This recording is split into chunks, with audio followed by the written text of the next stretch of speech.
তারিখ মার্কিন প্রেসিডেন্ট রূপে শপথ নেবেন ডোনাল্ড ট্রাম্প। আর ট্রাম্প ক্ষমতায় আসা মানে জো বাইডেনকে সমর্থন করা ইউনুস, তার তো অবস্থা খারাপ হবেই। আর তার আগে কি বাংলাদেশ কিছু করতে চাইছে? বাংলাদেশের এখনকার যা কাজকর্ম চলছে বা শুরু করেছে সেটা অনেকটা আমাদের স্কুল লাইফের ইন্সপেকশন হওয়ার আগের যে একটা অ্যাক্টিভিটি থাকতো না, সেরকম সারা বছর বদমাইশি করতাম, দুষ্টুমি করে বেড়াতাম, খেলে বেড়াতাম, পড়াশুনো করতাম না। এখন যখনই শুনতাম যে ইন্সপেক্টর আসবে স্কুলে, তখনই একদম দৌড়াদৌড়ি করে ইউনিফর্মকে একদম আয়রন করে জামা কাপড় রেডি করে ডিসিপ্লিন হয়ে একদম স্কুলে টাইম টু টাইম পৌঁছানো, সেগুলো করা। অ্যাকচুয়ালি আন্তর্জাতিক সম্পর্ক আমাদের জীবনের অভিজ্ঞতাগুলো থেকেই ভালো করে অ্যানালাইসিস করা যায়। ব্যাপারটা হলো ডিপ্লোমেসি বাংলাদেশ যেটা এখন দেখাবার চেষ্টা করছে সেটা হচ্ছে আর্জেন্সির মাধ্যমে। আর্জেন্সির মাধ্যমে ডিপ্লোমেসি করলে সবথেকে বড় ইম্পর্ট্যান্ট ব্যাপারটা হলো যে সেটা এক্সপোজ হওয়ার চান্স অনেক বেশি থেকে যায়। বাকি মানুষরা তো ঘাসে মুখ দিয়ে চলে না, তারা বুঝতে পারে কেন হঠাৎ করে কী জিনিস ঘটাচ্ছেন। এই যে আজকের ডেটে দাঁড়িয়ে বাংলাদেশ যেভাবে নিজেদের ইমেজটাকে রিপ্রেজেন্ট করতে চাইছে, দেখো ডিপ্লোমেসিতে একটা খুব ইম্পর্ট্যান্ট টার্ম আছে যাকে বলা হয় ইমেজ ইঞ্জিনিয়ারিং। তো এই ইমেজটা, একটা ন্যাশনাল ইমেজ, একটা রাষ্ট্রীয় পরিকাঠামোর মাধ্যমে নিজেকে প্রমাণ করা, এই ন্যাশনাল ইমেজটাকে আরও উন্নততর করার চেষ্টা কিন্তু বাংলাদেশ গত 3-4 মাসে করেনি।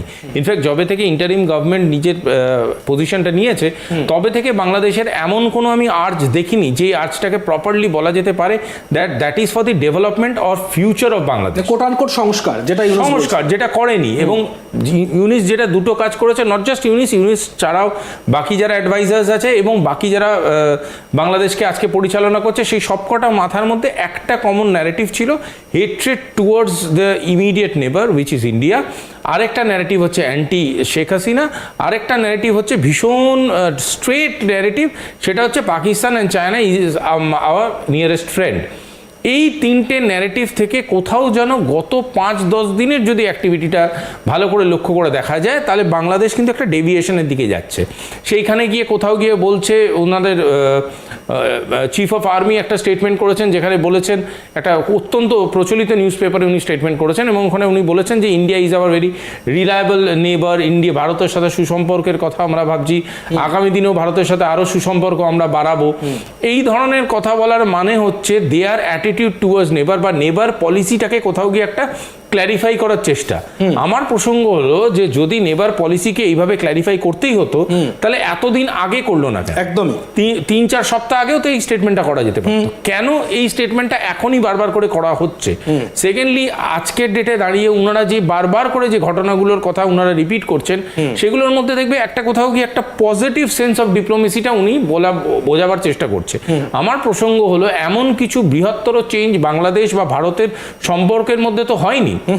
সার্টেনলি কেন তাহলে এই নেগেটিভ ন্যারেটিভগুলো আসছিল, আবার সার্টেনলি কেন এই নেগেটিভ ন্যারেটিভগুলো চেঞ্জ হচ্ছে? সুতরাং এই দুটো ক্ষেত্রেই আমাদের বুঝতে হবে কোথাও একটা গিয়ে there is a third order যেটা চেঞ্জ হচ্ছে এবং যার একটা ডাইরেক্ট বা ইনডাইরেক্ট এফেক্ট বাংলাদেশের ডিপ্লোমেসির উপরে পড়ছে। আমি বারবারই বলি, নিজে আপনি যেমন, আপনার বন্ধু বান্ধব আপনি সেরকমই জোটাবেন, অফকোর্স, এবং তারা সেরকমই বুদ্ধি আপনার মাথায় দেবে। পয়েন্টটা হচ্ছে, ভারতবর্ষকে যদি তারা কোনোভাবে ইমেজটাকে নেগেটিভ দিকে নিয়ে যেতে চায়, দেখুন ফরেন পলিসি বলুন বা স্ট্র্যাটেজিক ডিপ্লোমেসি বলুন, তাতে একটা ওয়ার্ড আছে ভীষণ ইম্পর্টেন্ট ওয়ার্ড, অ্যানালিসিস। এই অ্যানালিসিস জিনিসটা না করতে গেলে প্রচুর মাথার প্রয়োজন, আর বাংলাদেশে এখন সেটার খুব অভাব। তাই জন্যে কি, যদি তারা মনে করে থাকে যে একটা প্রভোকেটিভ সিনারিও তৈরি করে ভারতের পক্ষ থেকে কোনো রেসপন্স পাবে বা মিলিটারি রেসপন্স পাবে, ইন দ্যাট কেস, আর তারা মনে করতে থাকে যে ভারত তাদের তরফ থেকে কোনো অ্যাগ্রেশন দেখাবে, আমি বলছি ওনারা একদম মানে অদ্ভুত একটা স্বর্গে বাস করছেন। ভারতের ডিপ্লোমেসিকে ওনারা এখনও অ্যানালাইসিসই করতে পারেননি। ভারতবর্ষের ডিপ্লোমেসি গ্লোবাল স্টেজের সব থেকে বড় দুটো উদাহরণ হচ্ছে cultural diplomacy and welfare diplomacy. Bharatvarsha আজ অবধি কোনো কাউকে সেলফ প্রোক্লেমড অ্যাগ্রেশন দেখায়নি। ভারতবর্ষ আজ অবধি কোনো দেশকে নিজের ইচ্ছায় অ্যাটাক করেনি। 71টাই ভুলে গেছে হয়তো, কোনোদিন অ্যাটাক করেনি। Bharatvarsha always has been A supportive friend, has been A reliable ally. ভারতবর্ষকে ভেরি পজিটিভলি গ্লোবাল ডিপ্লোমেসিতে দেখা হয়। সেখানে সেই একটা দেশের কাছে কতগুলো কুয়ো খুঁড়লো, আর কতগুলো ট্যাঙ্ক মুভ করলো, কতগুলো ব্ল্যাঙ্ক ফায়ারিং করলো, this can be treated as a very immature state of militaryship. But এটা ভারতের কাছে এই দেখুন উনারা এই যে আপনাদের স্ক্রিনেই যেটা দেখা যাচ্ছে এই জিনিসগুলো আজকে যদি এই যে বিষয়টা আরপিডি লাইট মেশিন গান, এটা কিন্তু দ্বিতীয় বিশ্বযুদ্ধের আমলের কাজ, এই যে প্রোপাগান্ডা ছড়ানোর জন্য যে ডিপ্লোমেসিতে ভয়ঙ্কর, আমার দেখেই তো মনে হচ্ছে কিরকম একটা মানে একটা কার্টুন বাঁশ দিয়ে লাগিয়ে রেখেছে। হ্যাঁ মানে আমি বলছি আর কি এইগুলো একটা মাছ ধরার ছিপ আমরা বাঁশ দিয়ে লাগাতে, হ্যাঁ আমার বন্দুক বাঁশ দিয়ে লাগাতে বাংলাদেশের কাছেই দেখলাম এখানে মানে একটা অদ্ভুত ওনারা মানে হয় না একটা পিরিয়ড মুভি হয় এরকম, আমাদের বলিউড টলিউডে এরকম পিরিয়ড মুভি বহু হয়, তখনকার সময় তুলে ধরে। সেই ক্ষেত্রে আমার মনে হয় বাংলাদেশ আমাদের অনেক সাহায্য করতে পারে যে সেরকম একটা সেট বানিয়ে যে যাতে ছবিটা একদম দেখে মনে হয় হ্যাঁ সেই সময় হচ্ছে। কিন্তু এটা যদি কোনোভাবে ওরা এটা বোঝাতে চায় যে পৃথিবীর 4th লার্জেস্ট আর্মিকে কোনোভাবে থ্রেট দিচ্ছে, আমি বলবো boss take your time, read Indian foreign policy, read Indian diplomacy and we are there to support you. আমি আবারও বলছি বাংলাদেশ সাথে আমাদের কোনো রকম স্ট্রেট শত্রুতার সম্পর্ক নেই, আজকের ডেটেও নেই। এবং বাংলাদেশের লাস্ট ইলেক্টেড যে গভর্নমেন্ট আছে সেই গভর্নমেন্টের প্রতি আমাদের যথেষ্ট শ্রদ্ধাশীল আমরা, এবং ইন্টারিম গভর্নমেন্টের প্রতিও আমরা শ্রদ্ধাশীল ভারতবাসী এবং ভারতবর্ষের ডিপ্লোম্যাটিক স্ট্রাকচার। একদম ওনারা যদি কোনোভাবে মিলিটারি সাপোর্ট চান, কোনো রকম ভাবে যদি মিলিটারি ট্রেনিং চান, আমার বিশ্বাস ভারতবর্ষের ডিফেন্স মিনিস্ট্রি, ভারতবর্ষের prime minister will be delighted to provide the military support and military আগেও দিয়েছে, একদম আবার দেওয়া হবে। এই অন্তর্বর্তী সরকারের আমলেও তো 50 জন জাজ তারা ভোপালে এসে ট্রেনিং নেবার কথা ছিল, সেটা পরবর্তীকালে হয়তো জামাতের কথায় ইউনুস সেখান থেকে সরে এসেছেন। আমরা রাজি, আমরা দিতে রাজি, আমরা অবশ্যই রাজি। We have brilliant academic structure, আমরা দেবো। ভাই তোমার কাছে যেটা নেই আমরা we are neighbours like that, আমরা সেটা দিতে প্রস্তুত। তবে এই যে এই ধরনের মানে নাটকীয়তা স্ক্রিপ্টিং আমার মনে হয় প্রাথমিকভাবে খুব একটা এক্সাইটমেন্ট তৈরি করে, কিন্তু যখন লঙ্গার রানে যায়, যখন আসল বল গেমে যায় না, তখন মুশকিল। আসলে আমি তোমাকে একটা খুব সাধারণ এক্সাম্পল বলছি, আমরা ভিডিও গেমে মানে উইথ অল ডিউ রেসপেক্ট বলছি, ভুটান ফুটবল টিম নিয়ে ব্রাজিলকে 500টা করে গোল দিই রোজ, ঠিক আছে? এবার যদি বাংলাদেশ মনে করে থাকে ভিডিও গেম আর প্র্যাকটিক্যাল লাইফটা এক, আমরা যদি মনে করে থাকি যে Bangladesh and Indian army face to face, boss I am telling you আমার ভেবেই খুব মানে কষ্ট লাগছে যে এরকম সিচুয়েশন হতে পারে, এরকম সিচুয়েশন কোনোদিন হওয়া উচিতই নয়। বাস সেকেন্ডলি হচ্ছে বাংলাদেশকে যদি এরকম কুবুদ্ধি কেউ মাথায় দিয়েও থাকে, আমি রিকোয়েস্ট করবো, হাত জোর করে অন টেলিভিশন বলছি, আমি রিকোয়েস্ট করছি, Bangladesh must sit for a dialogue with India. Because হতেই পারে আমি বাড়ির ছোট ছেলে হিসাবে অনেক ভুল ডিসিশন নিয়ে ফেলি, please sit with your brother, please sit with your big brother who is মানে গ্লোবালি রেসপেক্টেড, তার সাথে কথা বলো, তোমার যদি কোনো জিনিস বুঝতে অসুবিধা হয় তার থেকে বোঝো। তুমি আজকে যা স্টেটাসে আছো, যদি 3-4 মাস 5 মাস অ্যালাইড ফ্রেন্ড হয়ে ভারতবর্ষের সাথে কাটাও, আমি তোমাকে বলছি তুমি ইম্প্রোভাইজেশনের দিকে এগোবে। I have full trust on my government, I have full trust on my diplomacy, I have full trust on my foreign policy. একদম ক্ষমতায় আসার আগে যে মাইনরিটি, সেই মাইনরিটিকে বাংলাদেশের যারা মাইনরিটি, বাংলাদেশের যারা সংখ্যালঘু, তাদেরকে কোনোভাবে তাদেরকে মারধর করার পর কোনোভাবে কাছে টানতে মরিয়া হয়ে পড়েছেন ইউনুস।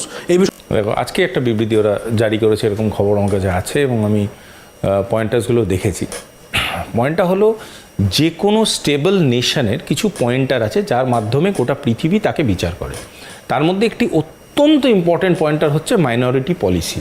ভারতবর্ষের মাইনরিটি পলিসি বা যে কোনো দেশের minority policy is equally understood, analysed and criticised. Please understand that. Criticism মানেই সবসময় নেগেটিভ হবে এরকম কোনো কথা নেই। এবং ডিপ্লোমেসিতে আজকের ডেটে দাঁড়িয়ে যদি তোমার মাইনরিটি পলিসি তোমার একরকম থাকে, কিন্তু তার ইমপ্লিমেন্টেশন স্টেজে গিয়ে দেখছি অন্যরকম হচ্ছে, তখন কিন্তু সেটা ওয়ার্ল্ড স্টেজে can be question, not just question, তুমি you are bound to answer, তোমাকে উত্তর দিতেই হবে এবং তোমাকে ওয়ার্ল্ড স্টেজে গিয়ে বলতেই হবে, জাস্টিফাই করতে হবে কেন এই ঘটনাগুলো ঘটেছে, অথচ তুমি কোনো পদক্ষেপ নাওনি।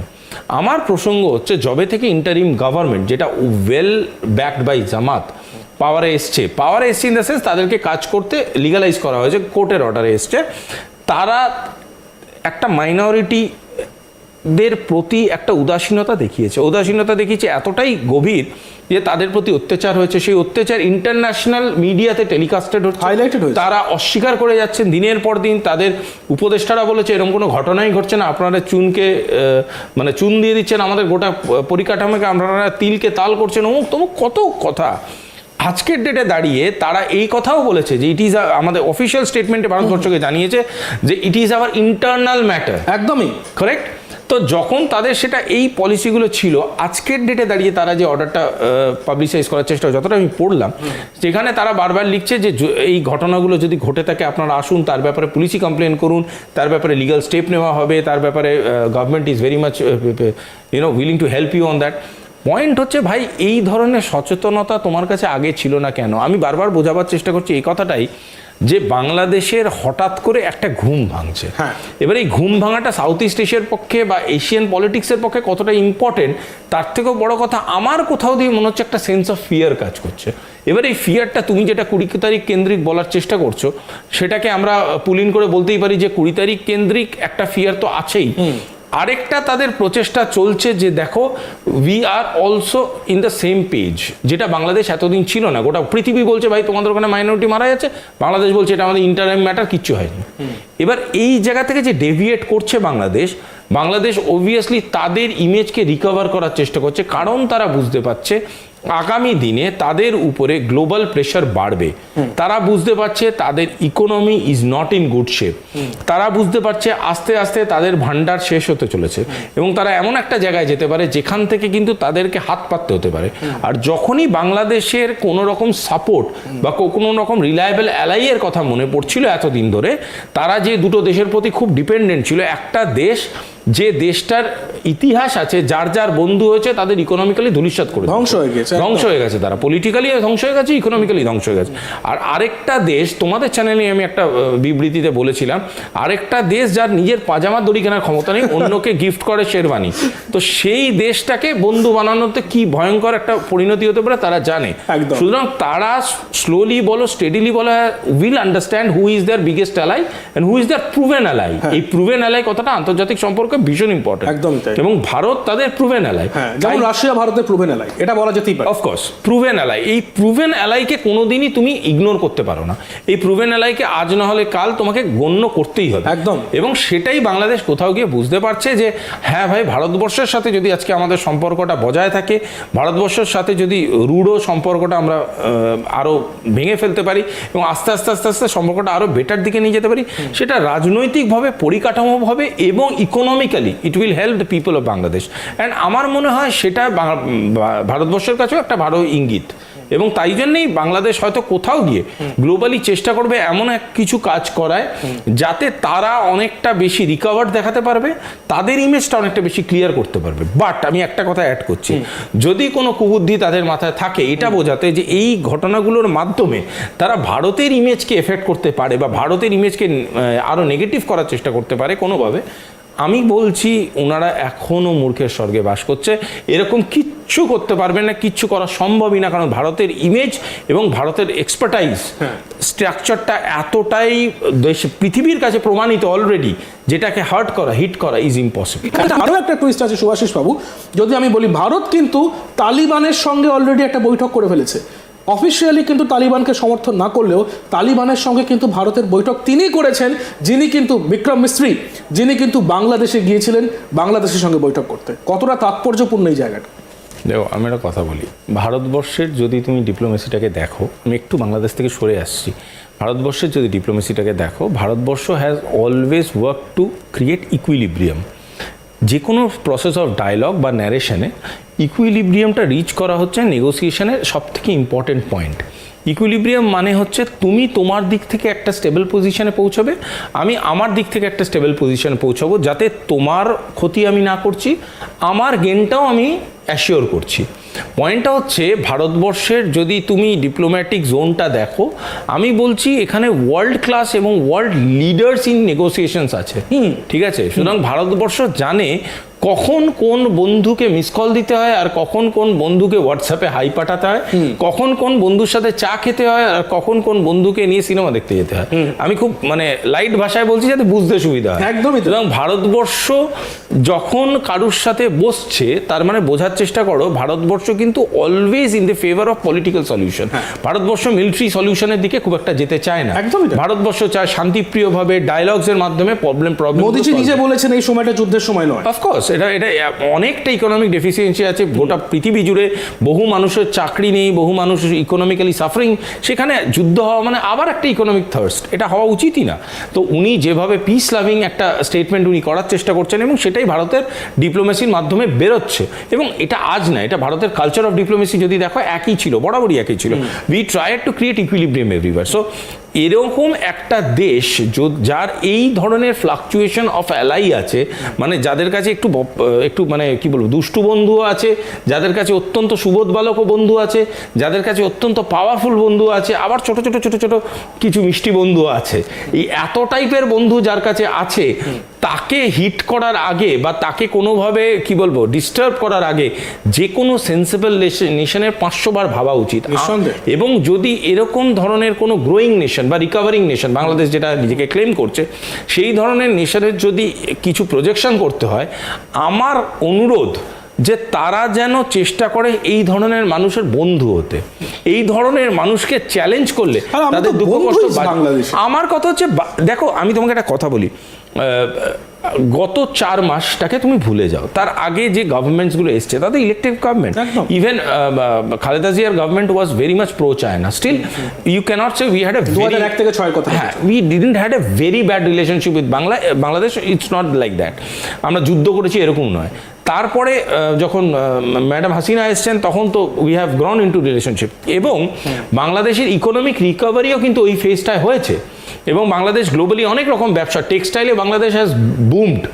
পয়েন্টটা হচ্ছে আজকের ডেটে দাঁড়িয়ে ইন্ডাস্ট্রিয়াল বুমিং যেটা বাংলাদেশের হচ্ছিল, সেটা কোথাও গিয়ে একটা স্থিমিত হয়ে গেছে। একটা ইকোনমিস্টকে অ্যাডভাইজার হিসাবে বসিয়েছেন যিনি ইকোনমিক পলিসি নিয়ে কথা বলছেন, যিনি ওখানে মিলিটারি পলিসি নিয়ে কথা বলছেন। কেন বলছেন আমি বুঝতে পারছি না। আমি ধরো যেই সাবজেক্টটা নিয়ে জানি, আমি এখানে বসে যদি কত্থক নিয়ে কথা বলি, সুতরাং it will sound the same. একদমই তাই। মানে আমার কাছে পয়েন্টটা হচ্ছে যে you might have access to everything, but তুমি সেই সাবজেক্টটা নিয়ে ডিরেকশন দাও তোমার নেশনকে, যেটায় তুমি এক্সপার্টাইজ। আজকে what is Bangladesh future economic policy, সেটা নিয়ে কিছু বলেছেন? হাসিনা ম্যাডাম ভুল, হাসিনা ম্যাডামের এইটা খারাপ, হাসিনা ম্যাডামের ওটা খারাপ, ভারতবর্ষের ওটা খারাপ। আরে ভাই, I agree to that. Now tell me তোমার কি ঠিক আর তুমি কি ঠিক করতে পারবে? সমাধানটাও তো দেওয়া উচিত। সমাধান সূত্রটাই দেওয়া একটা গভর্নমেন্টের সব থেকে বড় ইম্পর্টেন্ট টাস্ক।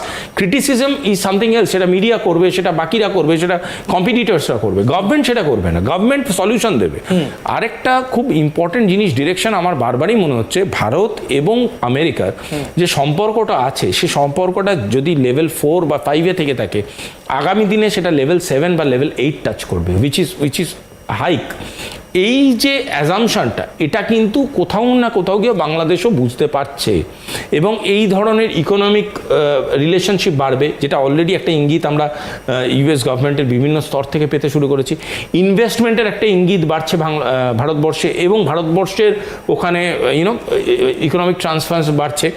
থার্ড হচ্ছে বাই ডিফল্ট আমেরিকার বা ইউনাইটেড স্টেটস অফ আমেরিকার মারাত্মক রকম একটা আর্মস বা মিলিটারি পাওয়ারের এক্সচেঞ্জ চলে, সেটা যদি ভারতের সাথে আরও বাড়ে এবং বিভিন্ন রকমভাবে ট্রানজাকশনাল পলিটিক্স বাড়ে, তাহলে কিন্তু অবভিয়াসলি আশেপাশের যে দেশগুলো আছে, যদি তারা এলাই ফরম্যাটে না থাকে, তারা কিন্তু সাফার জোন চলে যাবে একদম। কারণ আমি একটু অ্যাড করবো এই জায়গাতে, যদি আমরা কোয়াড ফরমেশনটা দেখি, কোয়াড ফরমেশন চায়নাকে কাউন্টার করার জন্য, কারণ চায়না এশিয়ার মধ্যে একটা থ্রেট অবশ্যই, এবং আমেরিকার কাছে থ্রেট, ডোনাল্ড ট্রাম্পের কাছে তো বটেই, কারণ ডোনাল্ড ট্রাম্প ক্ষমতায় আসার আগে থেকে চায়নাকে কাউন্টার করে যাচ্ছে।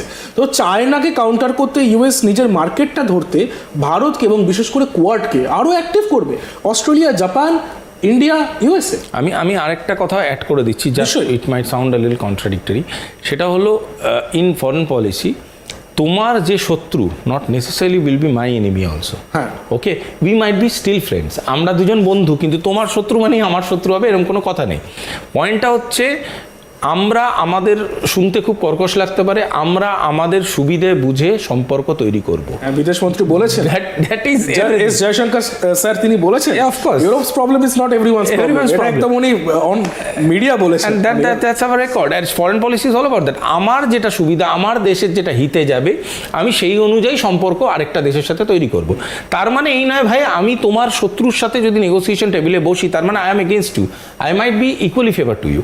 আমি তোমারও ফেভারে আছি, আমি ওর সাথেও একটা ফেভারিটি কন্ডিশন তৈরি করতে পারে। একদম। পয়েন্ট হচ্ছে চায়না, আমরা বারবারই একটা রিপ্রেজেন্টেশন করে, চায়না নিজেও দোষ কম নয়, আমরা একটা মনে হয় ইটস অ্যাবসলিউটলি মানে ভার্টিক্যালি অপোজিট, আমাদের যে কোনো মুহূর্তে আক্রমণ করবে আমাদের সাথে। আমার কোথাও গিয়ে একটা মনে হচ্ছে চায়না এবং ভারতের সম্পর্ক will soften in days to come, হওয়া উচিত। অনেক অনেক বেশি একটা এমন দিকে যাবে যেখানে চায়না অ্যান্ড ভারতের মধ্যে ট্রেড রিলেশনস বাড়বে, ইকোনমিক ট্রানজাকশনাল লেয়ার বাড়বে, এবং তাতে কি হবে, এই যে যুদ্ধ যেই চাপটা আছে ওটা কমবে। কারণ চায়না কোথাও গিয়ে আমার মনে হচ্ছে এটা রিয়েলাইজ করতে শুরু করেছে, Bharat is somewhere now a competitor, is no more someone I can dictate. Exactly. এশিয়াতে ভারত আগে ডিকটেশন নিত, আজকের ডেটে দাঁড়িয়ে ভারত কিন্তু ডিকটেট করার জোনে চলে গেছে। সেকেন্ডলি গ্লোবাল অ্যালাই, আমি আবার বলছি, তোমার যারা বন্ধু আছে ভাই, উইল ডিফাইন ইয়োর প্রোগ্রেস। ভারতবর্ষের আজকের ডেটে যারা বন্ধু আছে তাদেরকে দেখেও তো একটু হয় মনে যে ভাই কেন আমি এর সাথে ভিড়বো। China is a very clever country, তো চায়না চেষ্টা করবে সবসময় বন্ধু হয়ে না থাকলেও বন্ধু সেজে থাকার। তো চায়না একটা অ্যালাইনমেন্টের দিকে আগামী দিনে এগোবে এটা আমার মনে হচ্ছে। তবে বারবারই বলছি, সতর্কতা ফরেন পলিসিতে খুব ইম্পর্ট্যান্ট, ডিপ্লোমেসিতে তো বলারই বাহুল্য, সবসময় ইম্পর্ট্যান্ট। তো সতর্ক ভারত সবসময়ই আছে, কিন্তু তার মানে এই নয় চায়নার সাথে নন অ্যালাইনমেন্ট বা চায়নার সাথে কোনো টাসেলে ভারত যাবে বা যাওয়ার কথা ভাববে। ফিজিক্যাল ওয়ারফেয়ার মানে ফিজিক্যাল কনফ্লিক্ট, ওরা যদি এরকম ঢুকছে আসছে, আই এম শিওর ওখানে যারা স্টেশনড আছে সেই ইউনিটগুলো তাদের সাথে বিভিন্ন রকম ডিসকাশনে যাবে। ইভেন চায়নার ক্ষেত্রেও আমাদের এরকম কোটিখানেক ভিডিও সিভিলিয়ান্সরাই দেখতে পারে ইউটিউবে গেছে, যেখানে বর্ডার লাইন টক্স চলছে, ঠিক আছে। ভারত এবং বিএসএফ এবং বাংলাদেশের মধ্যে টক্স চলে, এমনিও চলতো আগে, এখনও চলবে, এবং সেটা সূত্র সমাধান খুব তাড়াতাড়ি বার করবে। তারা কিছু মিলিটারি মুভমেন্টস করেছে, তারা বিভিন্ন পার্টিকুলার্সের মধ্যে তারা মাথা গলাবার চেষ্টা করেছে, কিন্তু তার মানে এই নয় যে তারা এটাকে অতিক্রম করে বেশি কিছু করতে চেষ্টা করবে। দেখো, আমি তোমাকে আবার খুব সহজ ভাষায় একটা কথা বলি, সেটা হলো ভালো ছেলে টিফিন চুরি করে খাওয়ার একটা অভ্যেস আমাদের সবারই স্কুল লাইফে ছিল, কিন্তু যতক্ষণ সেটা তোমার থেকে আমি একটু পাউরুটি চুরি করে খেলাম, ইটস নট আ প্রবলেম। তুমি একদিন খেলে আমি তোমাকে বলবো ভাই তুমি একটু দেখে আমার টিফিন বক্স যেন পড়ে না যায়, একটু খেতে চাইছো, আচ্ছা একটু পাউরুটি খাও, নয় আমি একটু পাউরুটি দিলাম তোমায়। কিন্তু দ্য ডে তুমি আমাকে চাঁটি মেরে বেরিয়ে যাওয়ার চেষ্টা করবে, I will slap you hard. So সেইটা করার মতো ভুলটা ওনারা করবেন না। আমার মনে হচ্ছে এই যে মিলিটারি মুভমেন্টসগুলো হয়েছে, যেটা একটু ইনঅর্গানিক মুভমেন্ট, যেটা একটু ক্লাসিক্যাল মুভমেন্টের থেকে আলাদা দেখতে লেগেছে, আমার মনে হয় আস্তে আস্তে আস্তে আস্তে সেটা স্থিমিত হয়ে যাবে, এবং খুব তাড়াতাড়ি বাংলাদেশ যদি কোথাও পেনিট্রেট করে থাকে সেখান থেকে রোল ব্যাক করবে। কারণ সেন্স এমন একটা জিনিস না যেটা বাস্তবিক লাইফে এবং ডিপ্লোমেসিতেও সময় এলেও চলে আসে, আর যখন সেটা চলে আসে তখন মানুষ আবার লাইনে ফিরে আসে, এবং ওরা ফিরে আসবে ভালো ছেলের মতো, আবার ঠিকঠাক লাইনে ফিরে আসবে।